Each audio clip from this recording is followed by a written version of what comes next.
bienvenue sur ce live manga numéro 82 concernant les nouveautés du mois de mai 2026. Bah oui, on est quand même en 2026. Moi qui s'est avéré plutôt généreux en termes de nouveautés. Dans l'ensemble, j'en ai lu quand même pas mal. J'ai dû faire une sélection des nouveautés que je voulais lire. Dr. Chips a parlé de Sonata Humain ou Démon que j'ai lu, mais que j'ai pas gardé dans ma sélection, pour être franc. Pareil, Alice au-delà des étoiles, je l'ai pas lu du tout. J'ai pas pu le lire. Mais j'ai fait quand même une sélection de titres que j'ai trouvé intéressants. Dont un que j'ai triché, parce que dans ma tête c'était sorti ce mois-ci, mais c'était sorti fin du mois dernier. C'était le titre de Esquisse de nos cœurs en devenir chez Kana. J'ai préparé l'émission, et là j'ai vu tout à l'heure, j'étais en mode... Oh tant pis, je le laisse. Il était sorti, je crois, le 26 ou 27 mai, 27 avril du mois dernier. Et dans ma tête, c'est une nouveauté du mois de mai. Cherchez pas. En plus, il faut que j'en parle parce que le titre est incroyable. Donc, il faut que j'en parle. Voilà, c'est important. Je vous parle également de Gaslight Stray Dog Detective, qui est la grosse sortie de chez Kiyun de ce mois-ci. Il y a un gros enjeu derrière, et en voyant un peu l'historique d'où vient l'auteur, vous allez comprendre pourquoi ça reste chez Kiyun. Sorti également chez Kurokawa avec Hotel Inhumans, donc là pour le premier tome. Et enfin, le Fall in Love, False Angels, aux éditions Pika. Voilà les 4 nouveautés. Est-ce que vous en avez déjà entendu parler comme d'habitude? Est-ce que vous connaissez? Est-ce que vous avez lu? Est-ce que ça vous intéresse? Est-ce que ça vous intrigue? Ou est-ce que vous connaissez rien? That is the question. N'hésitez pas comme d'habitude. Vous me dites s'il y a des choses que vous connaissez déjà. Même dans les commentaires sur YouTube. On sait comment ça fonctionne maintenant. T'aimes bien la couve de Esquisse? Ouais, elle est magnifique. Et la couve de Fall in Love, ouais. Les deux sont vraiment chouettes. Et moi, la couve de Esquisse de Knocker en devenir, j'étais en mode... Oh! Et, elle m'a beaucoup fait penser au style de Jun Mayuzuki, donc l'autrice de Kowloon, l'autrice de Après la pluie. En termes de traits, je trouve qu'il y a des similitudes. Mais après, ce n'est que mon point de vue là-dessus. Après, c'est ce qui m'a fait aussi lire le titre. Parce qu'initialement, je l'avais complètement raté. Et elle a une vibe comme ça. Ouais, on est d'accord, hein. On est d'accord, merci d'être d'accord. On est d'accord, ok. Bon, on va attaquer par lui, du coup. On va attaquer par le premier titre, qui est Esquisse de nos cœurs en devenir. Aux éditions Kana, collection Life. Collection Life, pour rappel, c'est une collection qui aborde des thèmes de société d'un point de vue un peu plus mature. Il y a des titres comme Le Fragrance qui sont dedans, il y a du Cigarette and Cherry, il y a du Entre les lignes qui est absolument incroyable. Enfin voilà, il y a plein de titres. La collection Life, elle regorge de pépites. Je trouve que c'est vraiment une des plus belles collections, premier degré, une des plus belles collections qu'on a sur le marché manga français, de mon point de vue. Voilà, je trouve qu'il y a vraiment de très belles choses. Bon, c'est pour ça que j'ai la couve en tête. Oui, oui, c'est possible. Ouais. On a dit qu'on arrêtait de parler anglais, collection vie. Tu t'arranges avec l'éditeur, c'est pas un problème. Je suis pas mature, moi je peux pas lire ça. Mais justement, c'est pour t'aider à devenir mature, Gotor. C'est pour t'aider. Voilà. Donc, concernant l'auteur Daichi Kawada, malheureusement, j'ai pas trouvé de grandes informations sur lui. Il y a son Twitter, comme d'habitude. Voilà, vous connaissez un petit peu. De toute façon, dès que j'ai un réseau social, je vous le donne. C'est pas très compliqué. Le gros avantage, c'est que cette série est déjà terminée au Japon. On sait qu'on va avoir on va avoir droit à 7 tomes, et c'est littéralement aller littéralement dans le nombre de tomes que j'apprécie le plus, entre 6 et 8. Donc, coïncidence, je ne sais pas, moi ça m'arrange. Voilà. Quand je sais qu'il y a que 7 tomes qui arrivent, c'est trop bien. Ouais, on est d'accord, c'est cool. Hein. On est d'accord. Hein. Quand j'ai vu ça, je fais « Oh, ça va être bien ». Donc, concernant l'histoire, alors, on va avoir 2 personnages principaux. On va avoir Ibuki. Ibuki, c'est un jeune... C'est un lycéen, voilà, qui est en 3e année, qui, bah du coup, dernière année de lycée, va devoir intégrer une fac. Et lui, il fait une fac d'art. Voilà, Ibuki, il va vouloir faire une fac d'art. Hein. Il se débrouille plutôt bien, on peut dire ce qui est. Et il y a... Quand ils sont à la fin des cours, comme d'habitude, il a intégré le club d'art de son lycée pour pouvoir, parce que forcément il va vouloir dessiner pour intégrer la fac d'art qui est derrière.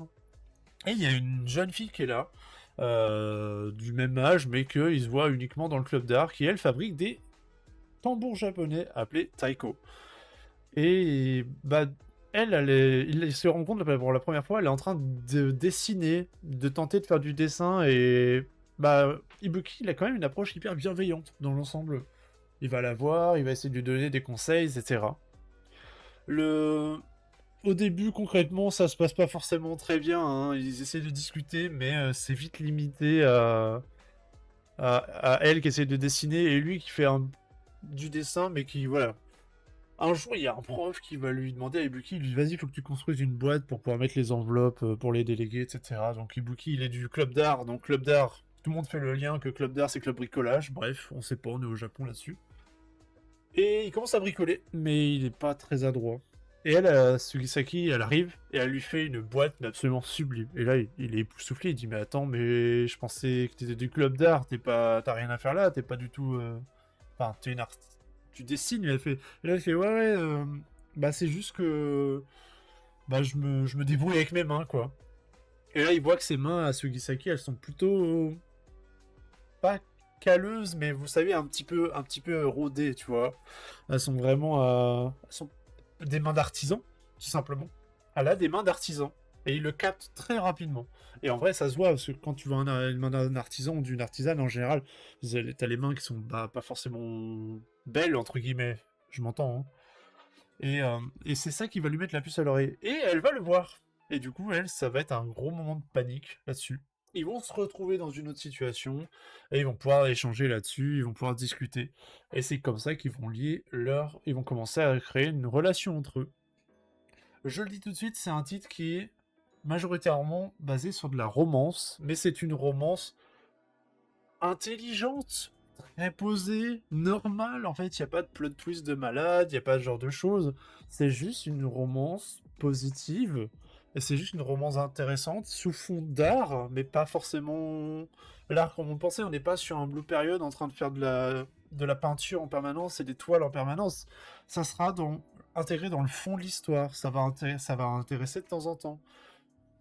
Sugisaki, c'est une jeune femme, enfin c'est une jeune fille, même on peut dire jeune femme, qui, au fur et à mesure, Ibuki va se rendre compte, bah, elle travaille avec son grand-père, elle construit des tambours japonais, elle est en vue de reprendre l'affaire de son grand-père, elle est autonome, il a appris à lui, elle conduit en fait, et rapidement ils vont se comprendre, il va comprendre que bah, c'est pas que la jeune fille qui est un peu timide dans son coin, c'est vraiment...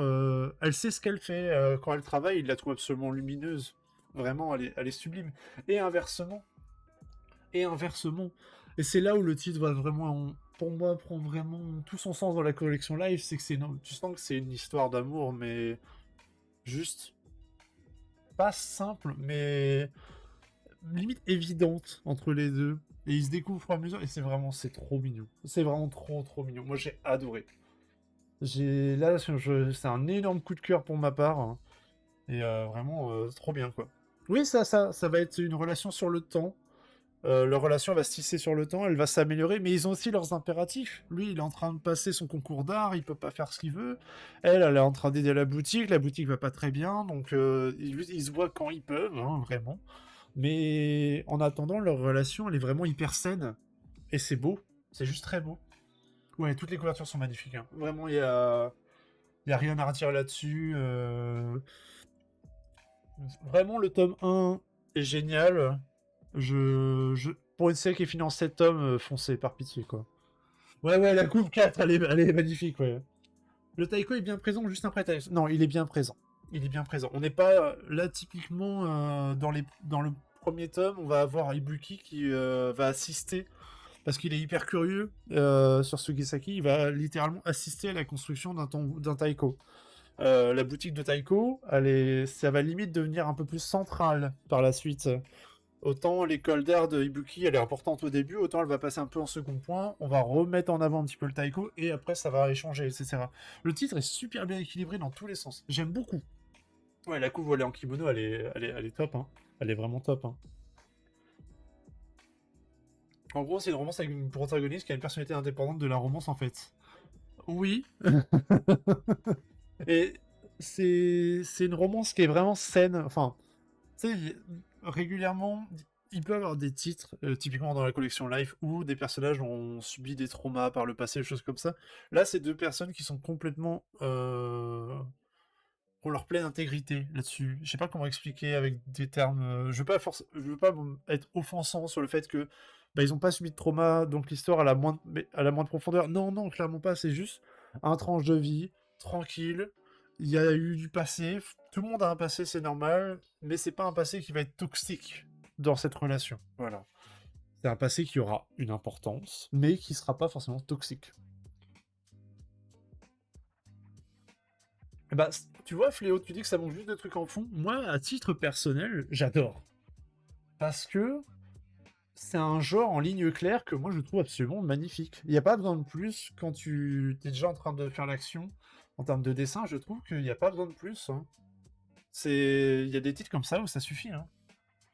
Je trouve ça possible de voir de plus en plus de romances avec des modèles des couples constructifs. Dans les années 2000, il y avait pas mal de drama entre les protagonistes juste pour le drama. Ben oui, c'est ça en fait, c'est juste. Après, c'est une romance qui est épurée, simple. Ah, tu parles sur les couves? Le truc, c'est que si t'as un fond blanc et que t'as un titre qui est clair, tu vas pas pouvoir commencer à mettre beaucoup d'arrière-plan. Moi, je trouve que ça marche très bien. On fait vraiment bien ressortir les couvertures. Et tu vois, ils ont suivi l'esthétique du Jump, hein, parce que c'est dans le Jump Plus, du coup, que ça sort au Japon. Ils ont suivi l'esthétique qui était prévue initialement au Japon, hein. Donc, non, non, moi je trouve qu'ils ont bien fait leur boulot. Ça marche bien. Moi, je trouve que ça marche très bien. Ben voilà. Si jamais, moi, il fait partie de mes deux coups de cœur que j'ai sur ma sélection de nouveautés ce mois-ci. Même s'il est sorti le mois dernier, mais vous comprenez combien ça c'était important de le présenter ce titre-là. Parce que j'avais pas pu le présenter le mois dernier parce qu'il n'était pas encore sorti quand j'avais fait mon live. Donc je rattrape un petit peu. Mais magnifique. Gros coup de cœur pour ma part. J'ai encore la collection live de Canal là-dessus, vous allez gérer. Donc prochain titre, autre ambiance. On va aller aux éditions Kiyun surtout. On va vous parler, je vais vous parler, pardon, de Gaslight Stray Dog Detective aux éditions Kiyun en seinen. C'est une série qui est au Japon en cours avec 10 tomes. Et c'est une série que je voulais vous en parler. Pourquoi? Parce que ça fait partie des titres qui ont été annoncés en grande pompe par l'éditeur, et à juste titre. Pourquoi? Parce que l'auteur enfin le dessinateur qui est derrière, c'est Matsubara Toshimitsu. Le nom vous dit peut-être rien, mais peut-être que la série Rikudo, le rage au point et Valalian The Black Iron vont vous parler un peu plus. Ça fait partie, surtout Rikudo, typiquement. Voilà. Moi, je suis satisfait de voir qu'il y a souvent des romances en coup de cœur, mais ça, c'est parce que je force la propagande, c'est la romance. J'apprécie de plus en plus la romance ces derniers temps, à ce moment. Mais Rikudo et Valalian, je pense que ça peut vous parler déjà. Voilà, ça fait partie de ces titres qui ont été. Surtout Rikudo, c'était chez Kaze à l'époque. Kiyun avait récupéré Valalian et là ils reviennent avec Gaslight. Ça se comprend, ça fait partie des auteurs qui sont plutôt forts. Et d'autant plus que, du coup là je vous parlais du dessinateur, Matsubara Toshimitsu, mais même le scénariste on l'a déjà eu en France parce que c'est un scénariste qui est sur Gaslight aussi. Et vous allez comprendre pourquoi, parce que il faut un scénariste. C'est qui est Aosaki Yugo. Aosaki Yugo, c'est un scénariste qu'on a déjà eu en France sur deux titres. Dans le premier train du matin, aux éditions Moonlight, chez Delcourt. Et on l'a actuellement chez Panini avec Undead Girl Murder Farce, pardon. Qui est en cours chez Panini. Peut-être que ça vous parle. Moi, le Undead Girl, je l'avais déjà lu à l'époque. Donc, qui est plutôt sympathique. Et là, le Gaslight, on part vraiment sur une autre cam, hein. On est, pour Gaslight, on va être dans les rues du 19e siècle de Londres. On va suivre un jeune enfant des rues qui est ceux qui, alors je sais plus comment on appelle ça, mais ceux qui nettoient les chaussures, voilà. Ils ont un petit nom, j'oublie tout le temps. Et on va suivre un de ces gosses des rues qui nettoie des chaussures, qui s'appelle Louis. Et lui, Louis, il survit juste parce que il arrive quand même à avoir pas mal de recul sur les situations de son quotidien. il arrive à analyser la dangerosité pardon, de son environnement, choses comme ça, et tout simple. Et aussi, il a réussi à survivre grâce à un peu une de ses aînées qui s'appelle Nina, voilà, qui est c'est une jeune fille qui est très très débrouillarde, peut-être un peu trop. Et vous allez vite comprendre pourquoi. Euh, Tous les deux, ils arrivent à peu près à s'en sortir. Nina vient de décrocher un boulot qui est bien payé, peut-être un peu trop payé. Et le truc c'est que Louis là-dessus, comment dire, il va faire une mauvaise rencontre. Et Nina, pareil, va faire une mauvaise rencontre. Et Nina va revenir. Elle s'est fait tuer, tout simplement. Elle meurt dans les bras de Louis. Et du coup, Louis se jure de se venger de cette personne. Le seul truc qu'il est au courant, c'est que son aîné, on va dire, elle travaillait pour quelqu'un. Et il va commencer à enquêter, tout simplement. Il va enquêter, il va aller faire du bouche à bouche. Du bouche à oreille, pardon, mon dieu. La chaleur. Du bouche à oreille un peu partout, il va essayer de faire jouer ses réseaux, et surtout, grâce à son sens de l'observation, et qui peut être assez particulier, c'est que on te parle de son sens de l'observation, mais surtout, il nettoie les chaussures, et il arrive à que son seul indice, ça va être un morceau de chaussure qu'il va réussir à récupérer, un bouton, plus précisément. Et ce bouton, il va pouvoir essayer de l'exploiter pour essayer de retrouver, de remonter la piste de qui a tué Nina. Voilà. Oui, c'est bon à ce bout, ça arrive. Concrètement, on est sur un tranche de vie. Oui, on peut vraiment dire un tranche de vie. Enfin, ça va être des enquêtes en fait. Et il y aura un fil rouge en arrière-plan, bien sûr. Oui, il va lécher des bottes, ça c'est clair. Il va lécher des bottes, Louis. Non, concrètement, il va surtout aller rechercher la personne qui a essayé d'embaucher Nina. Et cette personne qui a embauché Nina, c'est ni plus ni moins que un personnage qui est très important, que l'on connaît tous de nom, que l'on est dans cette période historique, qui est Sherlock Holmes. Tout simplement. On est dans les rues de Londres au 19e. Et Sherlock Holmes, il est très intéressé par la capacité comment on appelle ça, d'observation de Louis. Concrètement, c'est lui qui avait embauché Nina pour faire un job dangereux. Et il dit, Louis, il est en mode, attends, tu l'as embauché pour un job dangereux, mais du coup, ça veut dire que tu connais assurément l'identité de qui a tué Nina. Et il est en mode, peut-être. Mais soit mon. Et vraiment, Sherlock Holmes, par contre, c'est un enfoiré dans ce titre-là. C'est vraiment en mode, allez, soit mon chien-chien, et peut-être que je te donnerai à manger, et peut-être que je te donnerai une petite pièce. Et si t'es bien sage, je te donnerai des informations sur qui est le possible meurtrier de Nina. Voilà. Donc, concrètement, Louis, il est obligé de ravaler sa fierté, et il y va, quoi. Voilà. Le titre marche plutôt bien. Ouais. Moi, le côté. Voilà. Et Sobo, tu m'as pré-shot. Le côté Sherlock Holmes m'a un peu refroidi. J'aurais beaucoup aimé qu'il n'y ait pas Sherlock. Juste que ça soit un gosse des rues qui enquête. Il n'y a pas besoin de Sherlock, en fait. Il n'y a pas besoin de Sherlock là-dessus. J'aurais trop aimé que ça soit quelque chose qui soit moins classique. Du coup, c'est du Sherlock et du Arsène Lupin en ce moment, on en bouffe, j'ai l'impression. Il y a vraiment une remontée du. Comment dire, de la hype sur Sherlock, sur Arsène Lupin, sur tout ça. Par exemple, Arsène Lupin, ça remonte grâce à la série Netflix en ce moment. Mais je sais pas. Hein. Je trouve, est-ce qu'il y avait vraiment besoin? En plus, on n'est pas du tout habitué à avoir un Sherlock comme ça en Europe, on va dire. Donc là-dessus, ouais, moi ça m'a refroidi aussi. C'est pas, je présente le titre parce que je trouve que c'est quand même un gros enjeu de Kiyun et je trouve que c'est intéressant d'en parler pour. Kiyun a vraiment bien communiqué dessus. Et moi, j'étais un peu déçu sur le titre. Sachant qu'au casting, quand même, ça fait rêver quand t'as le dessinateur de Rikudo et t'as un scénariste qui est quand même plutôt compétent derrière. Tu t'attends un petit peu mieux. J'ai lu un tome et demi, je crois. Enfin, juste dans ces eaux-là. Parce que j'ai continué un petit peu plus. L'avantage un petit peu de mon métier là-dessus. Et c'est vrai que je sais pas, il manque un truc. Ah, tu voyais plus Oliver Twist? Ouais, non mais je comprends. C'est comme s'ils connaissaient que ce personnage en cette époque à l'ombre et que à Londres. À l'ombre? À Londres, je pense. Et que les Japonais veulent le placer partout. Bah, c'est ça ou c'est Jack l'Éventreur, quoi. Parce que en vrai, quand tu prends un Black Butler, tu vois ce que je veux dire? Mais oui, j'aurais bien aimé. J'aurais bien aimé autre chose.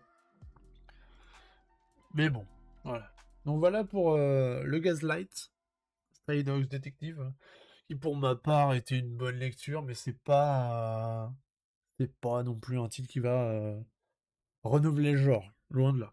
C'est un titre qui est efficace, mais c'est pas incroyable, quoi. Donc voici pour celui-ci, et on va passer au suivant. On va aller aux éditions Kurokawa, avec un titre qui a un petit peu fait parler de lui, qui s'appelle Hotel Inhumans, qui est un concept qui m'a plutôt plu dans l'ensemble. Et on va arriver dans... Alors, concernant l'auteur, Aotajima, j'ai pas trouvé d'informations, je le dis tout de suite. Fait important, la série est déjà terminée au Japon, Hotel Inhumans s'est terminé en 12 tomes au Japon. Fait d'autant plus important, il y a déjà un anime qui est disponible sur Crunchyroll, la saison 1 est disponible, la saison 2 est à paraître en octobre. Donc là-dessus, on a quand même de quoi se mettre des informations, voilà, de quoi se donner une première idée assez facilement. Concernant le titre en lui-même, Hotel Inhumans, ça fait partie de ces titres ça va être un tout ou rien, je pense, pour les gens. Soit on va adhérer et on va beaucoup aimer le concept, soit on va être en mode encore un. Voilà, je le dis tout de suite. Pour ma part, j'ai trouvé des choses très intéressantes dans ce titre. Sur pas mal de points. Voilà, faut dire ce qui est. Hotel Inhumans, concrètement, on est dans un hôtel. Tout est dans le titre. Mais un hôtel assez particulier. C'est un hôtel un hôtel de luxe, déjà, qui accepte tout le monde. Et quand je dis tout le monde, c'est tout le monde. Et cet hôtel a surtout une réputation pour accepter les assassins. Et quand je dis les assassins, c'est littéralement... Les assassins, ils ont un standing particulier pour eux, tu vois. Ils les accueillent, ils ne disent rien, tant qu'ils payent en avance. Ils nettoient leurs affaires, ils réparent leurs armes. S'il y a du sang, ils s'en occupent. Ils doivent effacer les traces, il n'y a pas de souci. S'ils sont recherchés par la police, ils n'existent pas. Enfin, vraiment, ils ont l'habitude de ce genre de clientèle. Et j'aime beaucoup le côté de... on peut littéralement vous donner à peu près tout ce que vous désirez dans cet hôtel. Toutes les demandes des clients sont rois à partir du moment où vous payez Rubis sur Mongle. Voilà, c'est à peu près ça le concept de l'hôtel. Et l'hôtel, par contre, là où j'étais en mode, comment ça? Il est tenu pour l'instant que par 2 personnes. Alors j'ai trouvé ça un peu léger, voilà. Vous allez avoir 2 personnes dans cet hôtel qui vont être ces 2 personnages-ci. La gérante est littéralement un hôtelier, voilà. Enfin, vraiment, tu sens qu'il y a l'hôtelière en chef et puis il y a le petit hôtelier, qui sont, on s'en doute, 2 anciens assassins à la retraite, hein, voilà, faut dire ce qui est. Dans l'ensemble, ça ressemble à peu près à ça. Hein. Le titre est assez efficace, on est plutôt encore une fois sur des histoires courtes. On va avoir un assassin qui va se pointer, un dénouement, enfin, une péripétie, une problématique, un dénouement. Ça va fonctionner comme ça. Avec le fil rouge qui va se décanter au fur et à mesure. Et je suppose, par la suite, au vu des couvertures, des personnages supplémentaires qui vont arriver, qui vont sûrement rejoindre l'équipe de l'hôtel. Et voilà, c'est plutôt efficace. C'est pas non plus le titre de l'année, je dis pour moi. Il est bien, il est efficace, mais dans la longueur, je sais pas ce que ça va valoir. Voilà. Un Continental pour les tueurs en série. Oui, ça peut être ça aussi, tu peux le voir ça comme ça. C'est littéralement un hôtel Ibis pour les assassins, quoi. Mais genre un peu plus quali, quoi. Faut dire ce qu'il est. Donc, dans l'idée, ça marche bien. Après, comme je disais, faut voir. Faut voir. Il y a Comme d'habitude, il y a le souci des personnages. Ils ont encore voulu mettre un personnage qui est complètement insensible. On se doute que c'est une ancienne assassine. Ils essaient de jouer le mystère autour. c'est un peu un motif qu'on a vu et revu, je trouve. C'est pour ça que je dis c'est efficace, mais faut voir, voilà, faut voir. J'ai pas eu de retour sur lui pour l'instant. J'ai l'impression que le titre prend pas plus que ça. Alors pourtant, c'est quand même un bon enjeu de la part de Kurokawa. C'est pas leur enjeu de l'année, clairement pas. Mais ça reste quand même un enjeu plutôt sympa. Donc je sais pas. Je sais pas là-dessus. Je verrai si j'aurai des retours au bout d'un moment. Mais c'est pas le titre qui m'a le plus emballé. De toute façon, ce mois-ci, les seuls titres qui m'ont emballé, ça va être les romances, hein, je vous le dis tout de suite. Il y a des mois comme ça, hein. Là, j'ai kiffé mes lectures de romances et d'ailleurs, ce qui va me permettre de continuer sur le prochain titre qui est une romance, du coup. Le Fall in Love, False Angels aux éditions Pika. Et c'est normal, voilà. Et c'est normal, comme dirait Asobu. Fall in Love, False Angels aux éditions Pika, label Shoujo, un tome en France, 6 tomes en cours au Japon. Alors, oubliez les codes classiques de la romance, par pitié. Même si je vais vous le présenter d'une manière, on va se dire, oh non, c'est encore classique. Mais non, pas du tout, parce qu'il y a du plot twist. On va suivre deux personnages, encore une fois, comme tout à l'heure, mais qui n'ont oublié tout ce que je vous ai dit sur Ice Stalker en devenir. On part vraiment sur complètement autre chose, vraiment. Non, ça va pas être du triangle amoureux. Non, il n'y aura pas de triangle amoureux cette fois. Quoique. Non, pas cette fois. Non, non, pas cette fois, ce serait mieux. Vous êtes tous là, la romance, oui. On va suivre deux personnes. Euh, une personne qui va être Otogi, donc ça va être la populaire déléguée du lycée. C'est la petite seconde qui vient d'arriver. Elle est vraiment surnommée l'ange qui vole les cœurs, voilà. Parce que elle a un regard qui fait fondre et qui fait chavirer tout le monde. Et en l'occurrence, en face d'elle, du coup, il y a Toki Ninomae, le prince du lycée, le classico-classique, qui lui est dans des années un peu plus hautes. Sauf que, et c'est là où le titre devient intéressant, parce que dans tous les deux, on voit vraiment les premières pages où ils sont dépeints comme des élèves modèles, des élèves vraiment avec une assurance, une prestance, ils sont magnifiques. Non, c'est pas vraiment la vérité, hein, faut dire ce qui est. Pentagone amoureux, non, c'est pas un pentagone amoureux. Euh, ou concrètement, déjà, Otogi, qui est la jeune fille qui est la seconde déléguée du lycée, c'est pas une. C'est comment dire. Elle a du tempérament. Elle est explosive. Elle est juste, littéralement, elle fait un visage de façade toute la journée et quand elle rentre, elle en a plus rien à foutre. C'est pas non plus en mode excessif, c'est juste en mode, mais vas-y, il nous saoule et comment. Elle peut, quand elle s'énerve, même elle parle un petit peu pas le patois, mais il y a une espèce d'accent qui revient, voilà. Ça, dès qu'elle sort de l'école, elle s'assure qu'il y a personne, elle est en mode. Vas-y, c'est vraiment genre tu te gonfles toute la journée. Et, sans le faire exprès, sur le quai d'une gare, elle va péter un plomb contre un usager et bah du coup devant les grands yeux ébahis de Koki Toki, qui est le fameux prince du lycée. Forcément, quand t'as les deux princes et princesses du lycée qui se rencontrent dans la journée et qui se voient en permanence et qui se jaugent en disant ta façade elle est absolument sublime, ils sont toujours avec le sourire étincelant et qu'ils se voient tous les deux assis au bord d'une gare et que bah y en a une qui est en train de péter un plomb et l'autre qui rigole en mode ah ouais t'es comme ça finalement. Et là il lui dit bah moi je suis un peu comme toi en fait.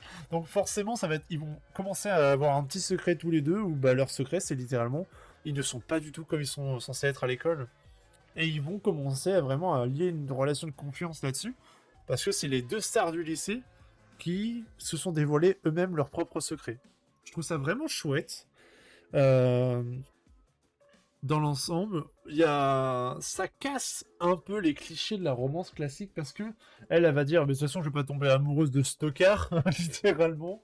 Ça va pas être possible. Mais comme il lui a dévoilé son vrai visage, elle est en mode, non, ah fait chier, je suis vraiment en train de tomber amoureuse de lui. Et on a majoritairement son point de vue à elle. On a de temps en temps son point de vue à lui, mais c'est pas assez fréquent. Et lui, c'est pareil, tu sens qu'il est pas insensible, tu vois. Mais c'est là où va être tout l'intérêt de cette romance, c'est que y a pas de faux semblants envers la personne qu'elle aime, mais c'est tous les deux qui ont des faux semblants envers tout leur entourage. Ça, alors, le parallèle est complètement à ne pas faire avec un Horimiya. Je vais y arriver. Décidément, ça. Ne faites pas un parallèle avec Horimiya. Ok, techniquement ça pourrait marcher, mais c'est pas pareil. C'est vraiment pas pareil. Là, on a vraiment une sensation de classe qui est beaucoup plus importante. On sent que on... il faut pas flancher à l'école. Voilà. Et on sent qu'on peut se lâcher ailleurs, mais ils sont toujours sur leur garde en permanence et tout. Il y a vraiment une tension qui est vraiment différente, voilà, par rapport à Horimiya. J'espère que Gambo League, il y a la seconde boule. Ah, pourquoi j'ai lu ce message? Plutôt on parle de Rent a Girlfriend alors? Oui et non. J'aimerais bien faire un peu un parallèle à la Kaguya-sama Love is War, mais sans le côté humoristique. Avec les deux délégués, les deux présidents du club, enfin de l'école, qui sont vraiment hyper sérieux dès qu'il y a des gens extérieurs, et en fait quand ils réfléchissent à mort et ils surchauffent, tu vois. Ben là c'est un peu pareil, mais il y a vraiment moins de côté humoristique. Il y a des quiproquos, voilà, comme dans toute romance, il y aura du quiproquo. Et c'est plutôt bien fait, moi je trouve, dans l'ensemble. Je me lasse pas, je vous le dis tout de suite, j'ai démonté de la lecture que j'ai pu trouver sur une plateforme au Japon et j'ai essayé de traduire. Je l'ai démonté, ça fait partie de ces titres que j'aimerais beaucoup avoir dans ma mangatech à venir. Je trouve qu'elle casse beaucoup de codes et ça fait tellement de bien. Voilà, ça fait vraiment du bien. Qu'est-ce qu'elle raconte, elle? Qu'est-ce que je lis à ce bout? Je dois vraiment dire ça aux gens? Mais non, il n'y a pas de curage de nez. Ils sont trop propres pour ça, tu vois. Ils sont trop clean pour ça. Mais ça leur arrive de péter des plombs, tu vois. Ça leur arrive de faire ressortir leur sentiment extérieur. Le sourire de façade a des limites. Tu vois ce que je veux dire? Salut Drox. Ça peut être un peu... On peut le rapprocher sur un Switch Girl, Gotor. Ouais, on peut le rapprocher à un Switch Girl, ouais. En vrai, oui. Sauf que dans le Switch Girl, du coup, il y a que elle qui est vraiment en mode... Et c'est que quand elle rentre à la maison et... tu vois. Là, c'est... Là, c'est pas quand elle rentre à la maison, c'est vraiment... même dans son quotidien, elle est un petit peu dans cette façade de vouloir être trop parfaite. C'est juste qu'elle joue un rôle en permanence, quoi. Kota. Drux, pardon. Je sais pas lire ce soir. C'est une catastrophe. Ouais, en fait, vous pouvez le faire, le parallèle à Switch Girl, mais c'est un petit peu rapide de le faire, voilà. Après, Switch Girl, ça a plus de 20 ans. Oui, bah c'est bon, ça arrive. Switch Girl, ça a plus de 20 ans maintenant, donc en vrai, ça va, je te remercie, et toi? Un peu fatigué, mais on est là. On est là, on est là. Donc voici qui conclut un petit peu mes nouveautés du mois.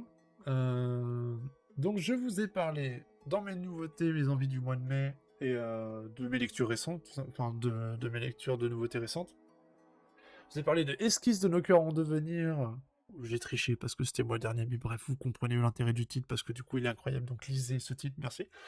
Du label Life aux éditions Canin. Je vous ai parlé de Gaslight Stray Dog Detective aux éditions Kiyun. Je vous ai parlé de Hotel Humans aux éditions Kurokawa. Et je vous ai parlé de Fall in Love, False Angels aux éditions Pika. Vous vous doutez que mes deux coups de cœur sont littéralement Esquisse de nos cœurs en devenir et Fall in Love, False Angels. Ça a été deux gros coups de cœur pour ma part et je les défends bec et ongle là à l'endroit à la librairie. Donc franchement, on est bon. Et ça fait plaisir, ça fait du bien, voilà. Vous avez compris, il faut lire de la romance maintenant. Bah, ce bout, faut les acheter maintenant. Faut les prendre aussi. Bah ouais, je suis un peu dans mon arc romance, ça arrive. Mais en vrai, je trouve que les titres qui ont été... Après, Collection Life, bon, je suis clairement partisan de cette collection. J'en ai plusieurs à titre personnel chez moi, j'ai tout là entre les lignes. J'ai Cigarette and Cherry. Non, j'en ai plusieurs de la collection Live, donc du coup, je suis clairement partisan, quoi. Et le Fall in Love, c'est une... Alors, je me suis fait surprendre, hein. Initialement, je l'ai lu parce que je voyais qu'il y avait de la hype autour sur Notijon. Et je t'en mode, tiens, je vais lire, je vais essayer de comprendre la hype, tu vois, pour une fois. Et là, bah, je l'ai compris. Je vous ai compris. C'est pas souvent hein, que j'adhère à de la romance, hein. Parce qu'en général, j'aime pas les romances niaises, déjà, je m'entends quand je dis ça. J'aime pas les personnages niais et j'aime pas les personnages trop clichés. Et là, c'est deux titres qui cassent un peu les clichés et ça fait du bien dans la romance. Donc du coup, je peux dire haut et fort que ce mois-ci, il y a un shoujo que j'ai apprécié. Voilà. Techniquement, le esquisse, je crois que c'est un josei. Donc après, je lis déjà du josei. Donc voici pour mes nouveautés du mois de mai. Clippez vite, clippez. Voici pour mes nouveautés et je vais vous parler en deuxième partie d'émission de mes lectures récentes. Mes lectures récentes, deuxième partie de l'émission, je vais vous présenter comme d'habitude 4 titres et là d'autant plus 4 séries qui sont déjà terminées parce que oui, on est dans l'actu, il y a 2 séries qui sont terminées plutôt récemment. Je triche sur une mais vous allez comprendre pourquoi. Donc j'en profité pour faire un petit peu une passe sur ces 4 titres là. Je vais vous parler de Smother Me aux éditions Glénat, série terminée en 2 tomes. Je vais vous parler de Erased. Ça fait longtemps que je ne vous ai pas parlé d'Erased. Aux éditions Kiyun, terminée en 8 tomes. Je vais vous parler du livre des multiverses. Aux éditions Pika, terminé en 4 tomes pour celui-là. Et enfin, je vais vous parler d'Evol, aux éditions Delcourt Tonkam, terminé en 10 tomes. Comme d'habitude, je sais vous connaissez Evol, je vous ai déjà bassiné avec Atsushi Kaneko, mais on y retourne parce que ça fait toujours du bien de lire du Atsushi Kaneko. Peut-être pas du bien, mais bref, vous savez. Vous connaissez peut-être Erased, parce que c'est quand même un titre qui a une aura qui est très importante. Voilà.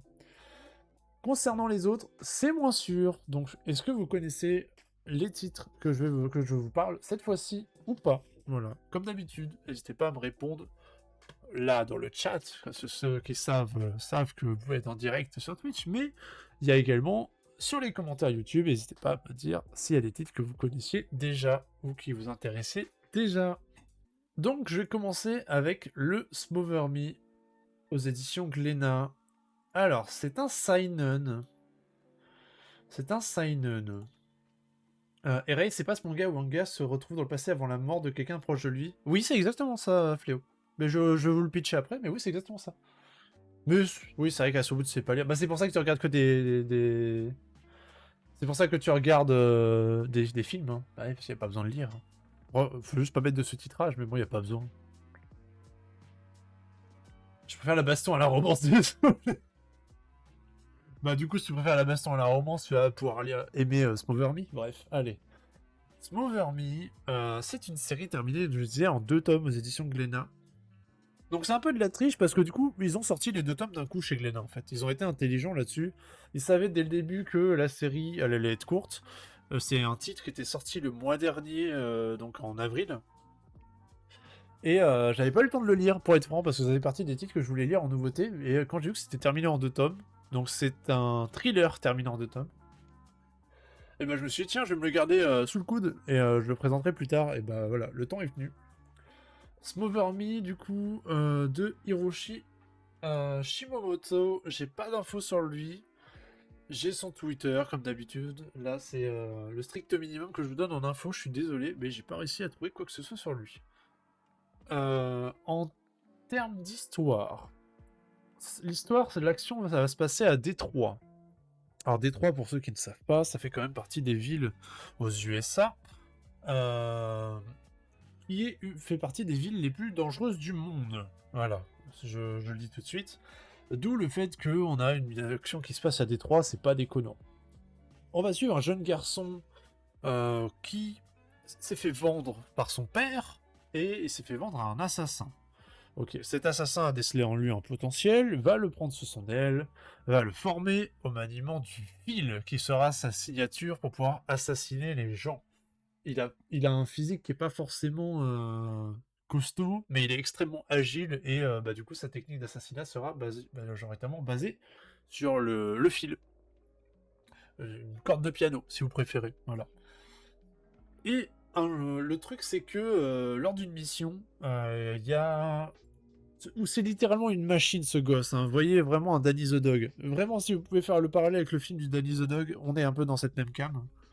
Euh, et ben, il va rencontrer une jeune femme qui est aveugle. Et elle va le voir, il lui dit bah alors qu'est-ce que tu fais là mon petit, enfin le voir, elle va le sentir, le capter parce que bah du coup elle l'entend, elle sent qu'il est là. Elle va le ressentir, elle va dire bah qu'est-ce que tu fais là mon petit et bah lui il est là, il vient de tuer quelqu'un, il est littéralement blindé de sang. Et comme elle ne lui apporte aucun jugement parce qu'elle est aveugle, voilà, et bah il va dire bah il va parler un petit peu avec elle, de manière plutôt timide, hein, faut dire ce qu'il est.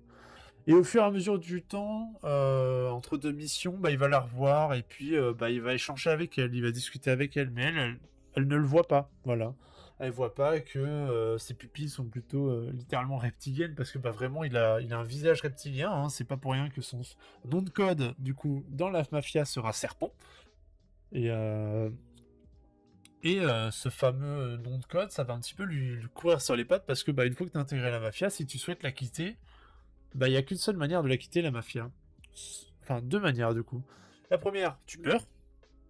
La deuxième, tu coupes la tête du chef. Et tu deviens le chef. Et là, la solution, elle est évidente pour lui. Si je veux vraiment quitter cette mafia et arrêter, parce que le fait d'échanger avec cette jeune femme aveugle, ça va lui ouvrir les yeux sur pas mal de points, et ben il va vouloir quitter cette mafia. Donc son objectif, ça va être de tuer le chef et de démanteler la mafia qui est en cours. Alors, c'est une action qui est très noble de sa part, hein, sur le papier. Sauf que dans les faits, bah, c'est pas si simple que ça, parce que bah on lui dit oui tu peux faire ça si tu veux, sauf que tu sais très bien qu'une mafia, bah tu tues un chef, il y en a 10 autres qui reviennent quoi. Et il dit bon bah ok bah je deviendrai moi-même limite, faut que je devienne moi-même le chef quoi. Voilà, son objectif donc sera de tuer le chef en cours de la mafia. Pour ce faire, il va devoir aller enquêter un petit peu, mais c'est surtout il va vite rencontrer des personnes qui sont beaucoup plus fortes que lui. On a vraiment le côté un petit peu ascension de la force, etc., où il va devoir s'entraîner un petit peu. C'est très... Il y a beaucoup d'ellipses temporelles parce qu'on est sur 2 tomes.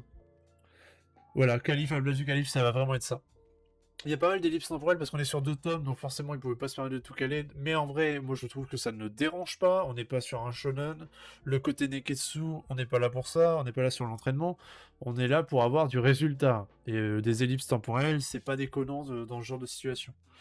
Donc il y a des ellipses de temps en temps. Il va vouloir se confronter au grand nom. Et ce qui est assez marrant, enfin marrant, je m'entends.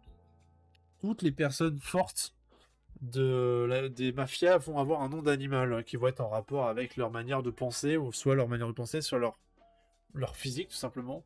Vous allez rencontrer éléphant, vous allez rencontrer, il y a singe, voilà, il y a des personnages comme ça, et qui sont souvent des pièces fortes, on va dire, de, de la mafia, ou voilà, ou des ennemis, tout simplement. Et lui-même s'appelle Serpent.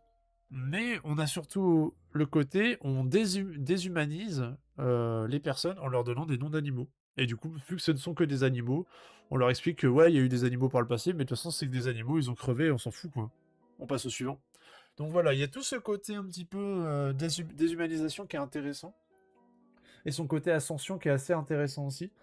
Les planches de combat sont vraiment chouettes. Il y a des personnages qui sont hauts en couleur. Je trouve que ce mec, je connais pas ce Hiroshi Shimomoto, tu vois. Il a forcément été influencé par Araki, l'auteur de Jojo. Il y a un personnage en particulier, là vous la voyez sur cette planche. Je vais pas le dévoiler le personnage parce que je le trouve il est absolument sublime.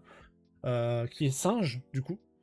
Qui Franchement, si vous avez vu un tant soit peu des planches de Jojo, vous allez comprendre pourquoi je dis ça. Elle a vraiment une vibe de fou, elle a un charisme de fou furieux. Et il y a des planches de combat qui sont vraiment très chouettes, ça marche vraiment bien. C'est violent, je le dis tout de suite. Ça reste un thriller, ça reste de l'assassinat. Il y a des moments, c'est juste des plot twists sont très violents, mais ça marche fort en fait. Moi, bon, pour un truc en 2 tomes, c'est très efficace, hein. Non, il n'y a pas tardigrade, du coup. J'avoue, le nom de code tardigrade, alors, pourquoi vous l'avez appelé tardigrade? Bah, il est atteint de nanisme. Je suis complètement con. Pardon. Excusez-moi. Euh, Mais bref, dans l'idée, ça reste un super titre en 2 tomes. Moi, je le recommande. C'est hyper efficace.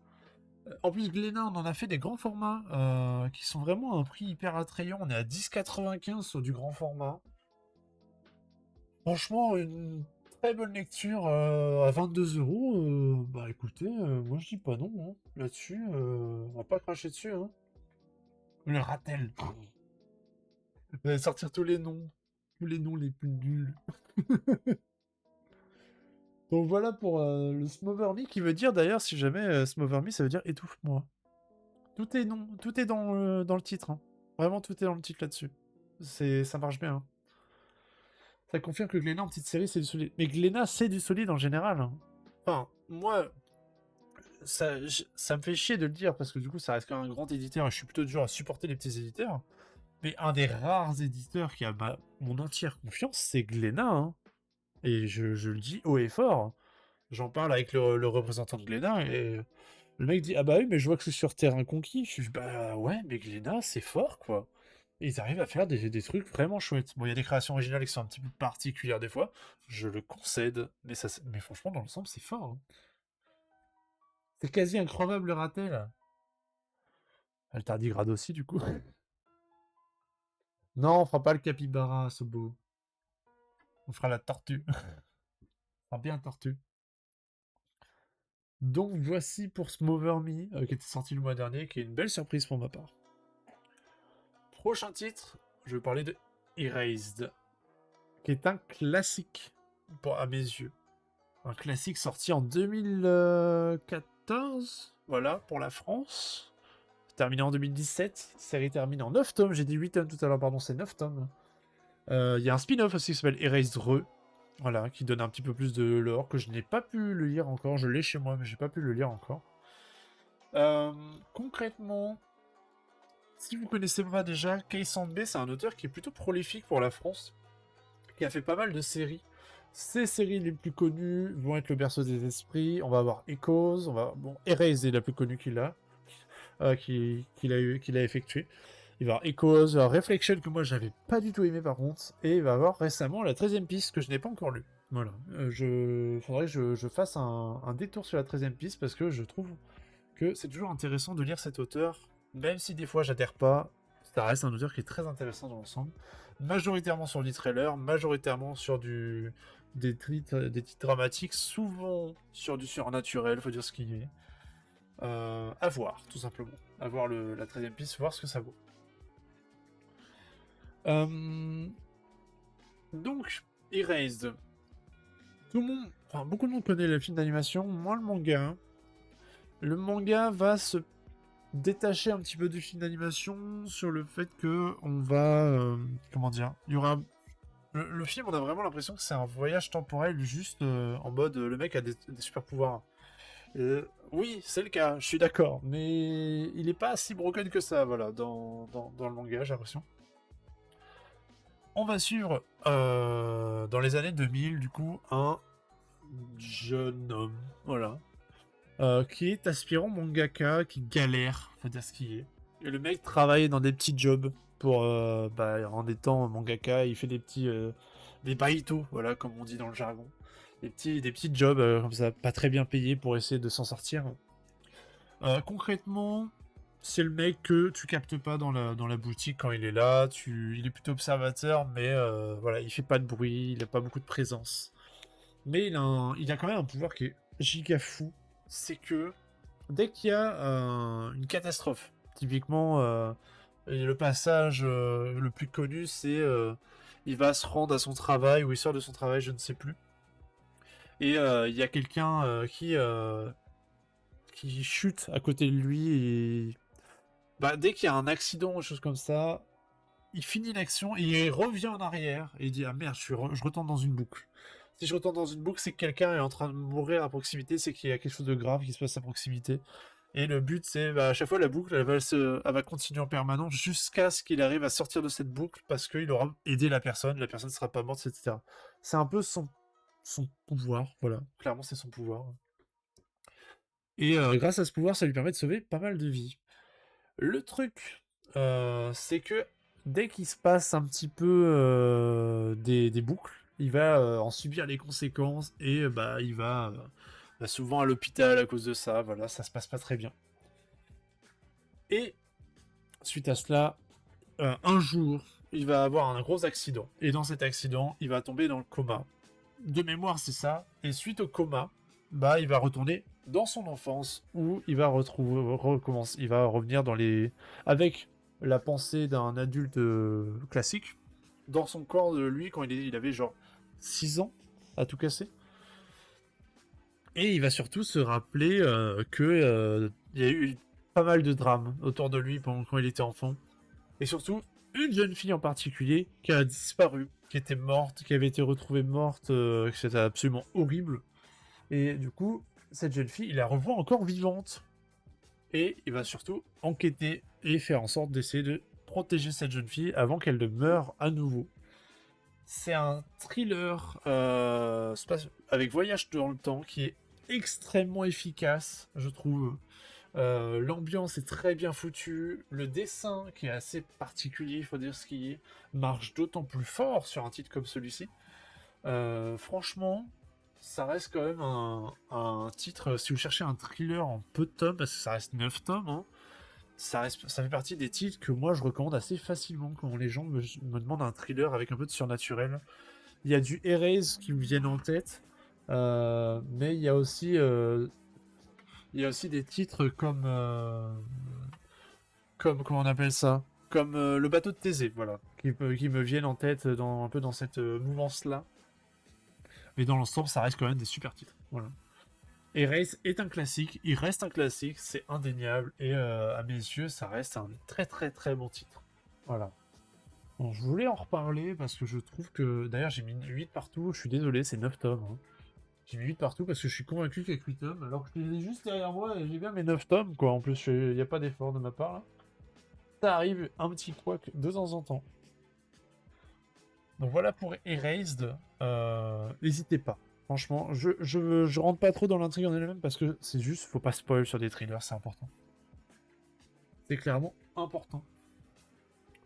Prochain titre, à l'avant-dernier de la soirée, du coup, je vais vous parler du livre des multivers aux éditions Ika. Petit fait intéressant. Je dirais pas que c'est un indispensable, mais facile à recommander. Oui, c'est facile à recommander. Et pour moi, il est quand même un classique. Dans le côté thriller temporel. Tu vois ce que je veux dire? C'est quand même. Il n'y en a pas tant, tu vois, mais il reste très bon dans ce qu'il propose. Donc, je sais pas. Si t'as d'autres refs à me dire, hésite pas à m'en proposer d'autres, parce que c'est vrai que j'en connais pas tant. Dans des thrillers d'ambiance, j'en connais. Tu vas avoir du Gannibal, tu vas avoir des choses comme ça qui sont très chouettes. Et surtout, il n'y a pas beaucoup de tomes, en vrai. Parce que les thrillers, en général, ça me rallonge. Hein. Enfin, vraiment, donc... Ouais, il est efficace, c'est ça. Il est efficace. Du coup, je disais, le livre des multivers aux éditions Pika. Alors, initialement, c'est quand même un titre qui est sorti sur Webtoon. Parce que c'est un Webtoon. Le livre des multivers, il termine en 32 chapitres. Voilà. T'en as pas en tête? Ouais, bah oui, je me doute. Hein. C'est pas évident. 32 chapitres, donc je disais. Qui, somme toute, est assez particulier, mais enfin, assez court. Voilà. C'est un peu une collaboration qui est inattendue. Pourquoi? Parce que sur le livre des multivers, on va avoir deux personnes qui sont plutôt connues. On va avoir au dessin Boichi. Bon, Boichi, je m'attarde pas dessus. Hein. C'est un auteur que moi j'adore. C'est le dessinateur de Dr. Stone. Il est plus connu pour ça, mais moi c'est surtout à mes yeux le dessinateur de l'auteur de Sunken Rock, l'auteur de Sanctum, l'auteur de Origin. Enfin, vraiment, pour moi, Boichi, ça reste quand même un des auteurs que j'adore. Voilà. Wallman aussi, il a été dessinateur sur d'autres titres, comme Terraform Mars aussi. Bref. Et il a fait une collab avec, parce que Boichi est d'origine sud-coréenne, il a fait une collab avec un autre sud-coréen qui s'appelle Yoon In Wan. Alors désolé si j'écorche le nom, voilà. Et cette personne est relativement connue parce que c'est quand même le scénariste du nouvel Hangyo Honshi, qui était quand même très connu à l'époque et qui a toujours un peu cette aura aux éditions Pika. Et il avait signé d'autres titres chez Pika. Il y avait au Wavetoon, du coup, on avait Island Hell on Jeju et on avait Burning Hell, entre autres. Voilà. C'est des titres qui sont sortis chez aux éditions Pika à chaque fois. Et là, ça n'est pas coutume. On revient chez Pika avec le livre des multiverses qui est paru, terminé en 4 tomes. Voilà. Donc, le livre des multivers, concrètement, je vous le dis tout de suite, c'est un titre que je n'ai pas aimé. Il faut en parler de temps en temps. Oui, ça avait été populaire le nouvel Anguianti à l'époque, hein. Oui, c'est pour ça que j'en parle, parce que du coup, c'est quand même un scénariste qui est assez costaud. J'en parle du livre des multivers, mais moi, je n'ai pas aimé. J'ai lu 3 tomes et j'ai décroché. Mais de temps en temps, il faut parler aussi des titres qu'on n'apprécie pas. J'ai laissé une chance parce que c'était Boichi qui était au dessin. Mais quand le scénario ne suit pas et que c'est un bordel sans nom, je ne peux pas adhérer à titre personnel. Alors, ce n'est comprendu. On va suivre. Alors, faut être accroché, hein. On est dans un monde de fantasy, historique, avec de la fantasy. On va suivre un jeune fils, un jeune enfant qui s'appelle Marco Polo. Oui, Marco Polo, vous avez bien entendu. Depuis que sa famille, elle s'est fait destitué, voilà, par la famille impériale, il vit une vie de misère, et il doit nourrir ses 3 petits frères et sœurs, et en faisant des jobs dans tous les sens, etc., pour essayer de subvenir à leurs besoins parce qu'ils n'ont pas l'âge de travailler. Ses parents se sont fait tuer parce que bah voilà, ils se sont fait ils ont attiré les foudres de la famille impériale. Il bosse comme il peut, et alors qu'il travaille comme mousse, donc sur un bateau, voilà, sur un bateau. Il y a un événement extraordinaire qui apparaît et ils sont téléportés en Asie. Mais en Asie, dans l'autre univers. Attendez, parce que là, faut être accroché. Dans leur univers à eux. Donc c'est une sorte d'Asie historique. Dans lequel ils vont, suite à un événement particulier, ils vont se retrouver téléportés à Tokyo. Est-ce que vous suivez? Mais moi, j'ai pas suivi. Attendez, on est que au premier tome. Mais il se fait téléporter pour pas n'importe quelle raison, parce que non, non, j'arrête. Là, même moi, en le comptant, je n'arrive pas à me rendre compte où est-ce qu'on en est. C'est un bordel. Pour l'instant, c'est clair. Ok, attends, je continue. Donc, grâce à un médaillon qu'il a porté depuis son enfance parce qu'il avait sauvé un animal, et cet animal, en fait, s'est avéré être une personne qui, en grandissant, a muté en une petite fille qui s'est entraînée pour devenir la meilleure guerrière de son pays, qui s'est retrouvée en Asie, mais pas en Asie Tokyo, en Asie l'autre, donc en Asie ancienne, a récupéré, est devenue une espèce de guerrière sanglante qui gagne tous ses combats. Quand Marco Polo s'échoue, il se rend compte que en fait son bateau il s'est fait taper par des gens méchants en Asie parce que du coup ils avaient besoin de l'équipage pour nourrir les monstres qu'il y avait dans la cale parce qu'en fait ils font de l'élevage de monstres. Ils font de l'élevage de monstres donc, mais en fait elle, Marco Polo, quand il se fait jeter dans la cage au lion, du coup, elle va le défendre parce qu'elle le reconnaît, parce que c'est son maître, en fait, parce qu'il l'a sauvé quand elle était sous forme animale. Lui, il la reconnaît pas, mais il a un médaillon qui prouve que c'est bien lui. Donc, ensemble, ils vont réussir à s'en sortir, ils vont fusionner, ils vont se téléporter à Tokyo. Ça va, vous? Vous suivez ou pas? Je n'exagère rien. Ok, je vous raconte ce qui se passe dans le tome 1. J'en peux plus. C'est une purge. C'est une purge, je suis désolé, hein.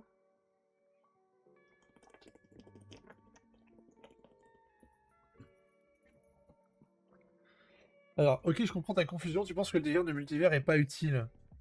Mais il n'y a pas grand-chose d'utile, en fait.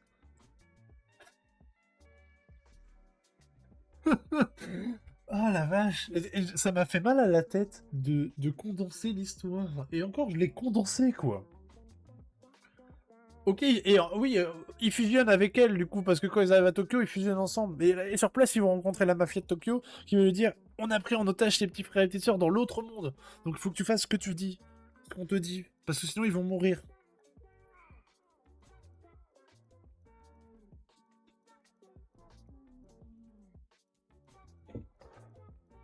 Ah. Oh non, j'ai abandonné. Non, mais c'est que la mise en place pour l'instant. Putain, mais oui, mais c'est peut-être ça le problème. Oh, la mise en place. Et encore, je vous ai pas le prologue, parce qu'il y a un prologue. Et le prologue, c'est une purge. Je comprends rien dans le prologue. T'as des cas assez full random dans tous les sens. Il y a rien qui va. Mon dieu. Ah, l'histoire, elle aurait pu être très bien, hein, je dis pas. Graphiquement, c'est chouette, hein. Ouais, c'est très beau, hein. C'est assez poétique, quoi. Bon, forcément, hein. Mais, mon dieu. Allez. Bon, des fois ça arrive de parler de titres qu'on aime pas. Hein. Bah là, je suis déçu parce que je me dis, Boichi, ça va être chouette quoi. Non, non, non, non, non, non, non, je ne vous le recommande pas. Voilà. Faites-en ce que vous voulez, je ne vous le recommande pas. Et d'ailleurs, c'est classifié shonen, shonen mes fesses. Hein. Il y a littéralement une décapitation à un moment et t'as la tête qui vole. En général, par une mafia, par une mafioso, et en plus, elle arrive à se faire couper les bras, il y a du sang partout et tout.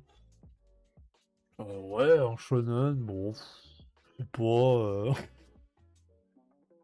Peut-être ils ont mal réorganisé les cases du webtoon. Ben non, parce que je l'ai lu sur webtoon, moi. Initialement, je l'ai lu sur webtoon. C'est cool. Donc je l'ai lu dans le bon format, tu vois. J'ai acheté le tome 1 pour voir la différence entre les deux. Bah, c'est le webtoon. Ils l'ont redessiné un petit peu. Ils l'ont laissé en noir et blanc. Mais ouais. Les bras m'en tombent, ouais. On devient tous manchots, quoi. Je parle pas du département de la Manche.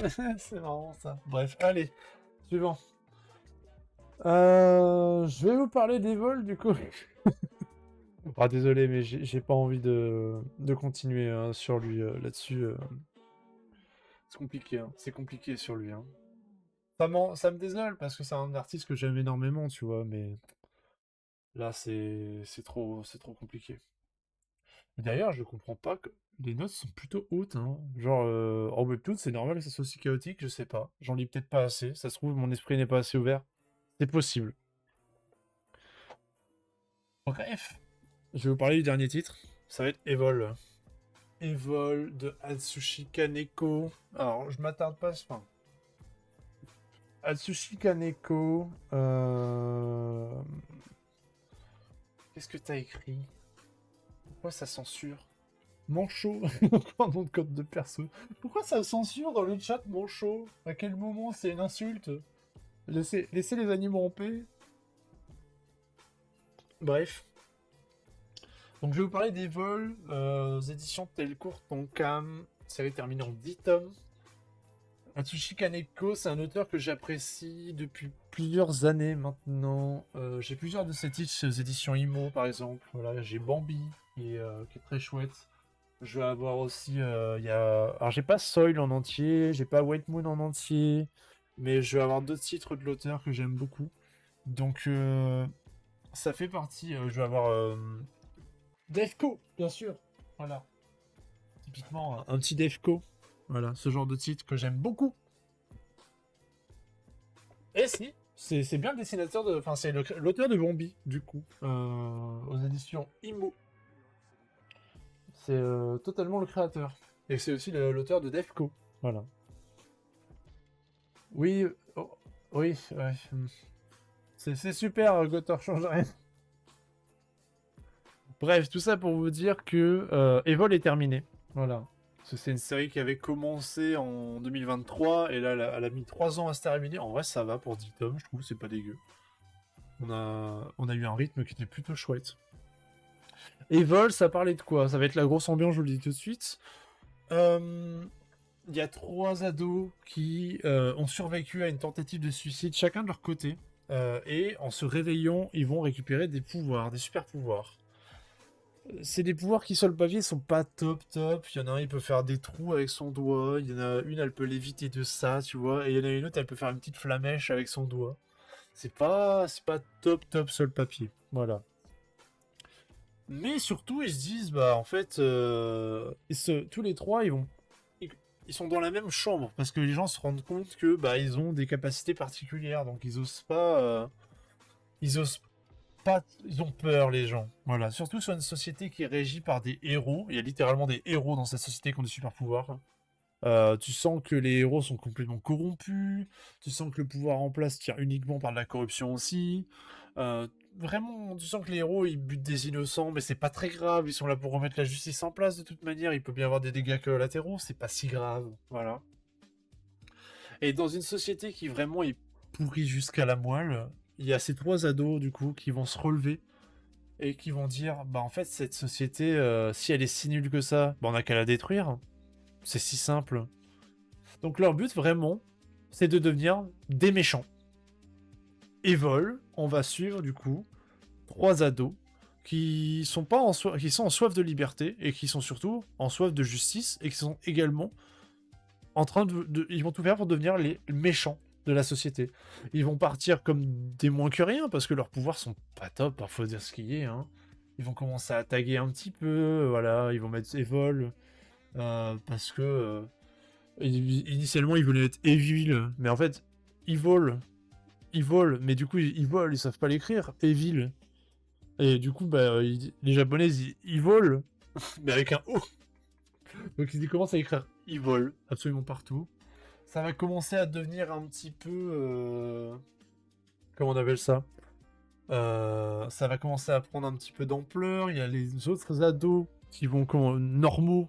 En fait, tous les rebuts de la société vont un petit peu vouloir se tenir dans le dos des héros, les évols, et ça va prendre de l'ampleur jusqu'à ce qu'ils commencent à avoir un petit peu l'engouement du public, on va dire ça comme ça, l'engouement de la population envers Evol. Ce que les héros ne voient pas vraiment d'un bon oeil, hein, faut dire ce qu'il y est. Donc les héros vont littéralement essayer de buter les Evol, parce que bah, c'est comme ça qu'ils vont depuis le début, bon, et ça fonctionne depuis le début, ça fonctionne depuis des années, pourquoi s'arrêter? Donc, et c'est à partir de là où ça commence à capoter, où vraiment les Evol, bah, ils vont essayer de se sauver, tout simplement, et leurs pouvoirs vont s'augmenter. Leurs pouvoirs vont augmenter en puissance, ils vont s'entraîner, et puis ils vont essayer de faire ce qu'ils ont voulu toujours faire, c'est-à-dire détruire littéralement la société.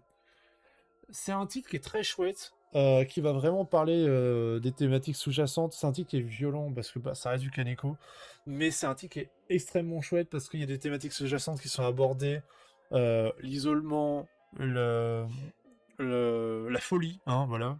Il va avoir aussi des titres comme le harcèlement, il va avoir aussi des titres comme bah, la maltraitance envers les femmes. Enfin, vraiment, toutes les personnes. Faut pas oublier qu'ils ont récupéré des pouvoirs suite à un suicide, à une tentative de suicide.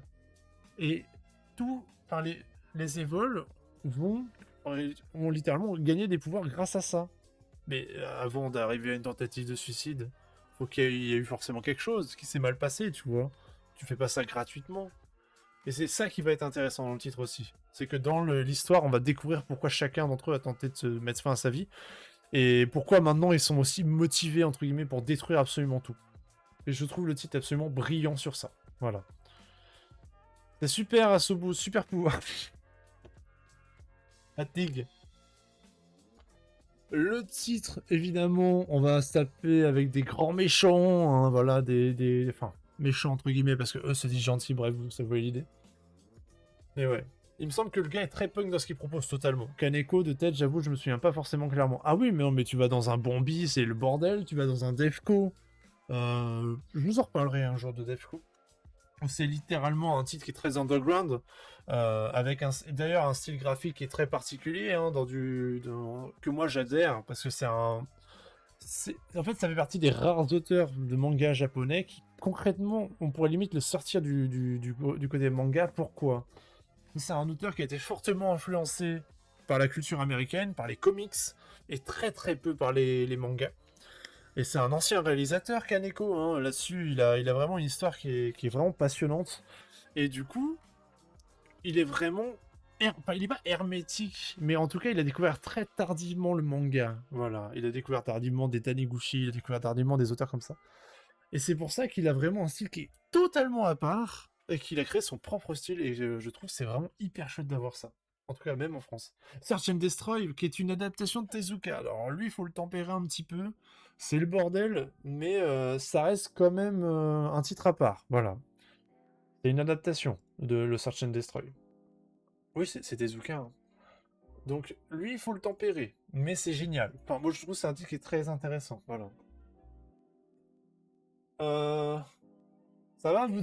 Putain, vous fatigué. Oui. Allez, changerai rien. Mais en tout cas, il y a des titres de Atsushi Kaneko. Moi, j'aimerais beaucoup mettre la main dessus, mais le problème, c'est que typiquement, un Wet Moon, c'est introuvable. Un Soil, c'est devenu introuvable. Donc, ouais. T'as la tête qui chauffe, Doc? Bah, mets-toi la tête dans les glaçons. Véritable astuce de survivant. Enfin, voilà qui conclut un peu ce live. Pour mes lectures récentes, du coup, je vous ai parlé de 4 titres. Je vous ai parlé de la duologie de Smother Me aux éditions Glénat. Je vous ai parlé également de Erase, série terminée en 9 tonnes aux éditions Kiun, qui est un excellent thriller avec voyage temporel. Je vous ai parlé du livre de Multiverse, qui est littéralement ma douche froide. Hein. Là, il en faut une de temps en temps. Série terminée en 4 tomes. Et je vous ai parlé, pour conclure, de la fin de Evil, parce que Evil se termine, et se termine plutôt bien. Voilà. Ce qui est plutôt rare chez Kaneko. Se termine, mais bien, je pèse mes mots, bien évidemment. Mais voilà, à une fin qui est chouette. À une fin qui est cohérente. Moi, j'ai beaucoup aimé. Dans l'ensemble. Aux éditions Delcourt Tonkam. Juste méfiez-vous du prix, c'est 19,95 Delcourt Tonkam. Le prix est un peu excessif pour l'édition. Moi, je suis juste un pigeon parce que j'adore cet auteur. N'hésitez pas à au moins les découvrir peut-être d'une autre manière ou les acheter peut-être d'occasion pour débuter la série. Et après, prendre le prix plein, tant pis par la suite. Mais voilà, le prix est un peu élevé. Ouais, c'est cher de fou pour ce que c'est. C'est des éditions rigides, grand format avec une... Voilà, mais bon, c'est cher pour ce que c'est. Ouais, achetez, voilà, lisez-le en numérique. Très bon plan, Scream. Je suis pas fan du numérique dans l'idée, mais 6,99 quand même. Sobo, dis pas tout. Mais ouais, on espère des réimpressions un jour parce que c'est chez Casterman pour le Wet Moon. Moi, je sais que j'ai le tome 1 parce que j'avais réussi à le trouver d'occasion. Et en plus, il avait le truc Angoulême 2015 sélection Polar. Et genre, ça vient. Littéralement, c'est une édition SNCF. Genre, ça me fait mourir de rire. J'ai une édition avec le logo de la SNCF. Parce qu'ils mettaient ça à disposition dans les trains en 2015. Ce titre-là, et c'est marqué à la fin de ne choquer aucun de nos clients. Nous recommandons de ne pas laisser cet album entre les mains des plus jeunes. Tu m'étonnes. Bah, apparemment, la SNCF, elle faisait des mangas. Hein. Petite collab avec Casterman à l'époque. Mais je les garde juste pour ça, en vrai. J'aime beaucoup. Merci à vous, YouTube, d'avoir regardé cette vidéo jusqu'au bout. N'hésitez pas, les commentaires, comme d'habitude, vous savez. Coucou YouTube. Et faites-vous plaisir avec vos lectures, comme d'habitude. Des bisous, YouTube.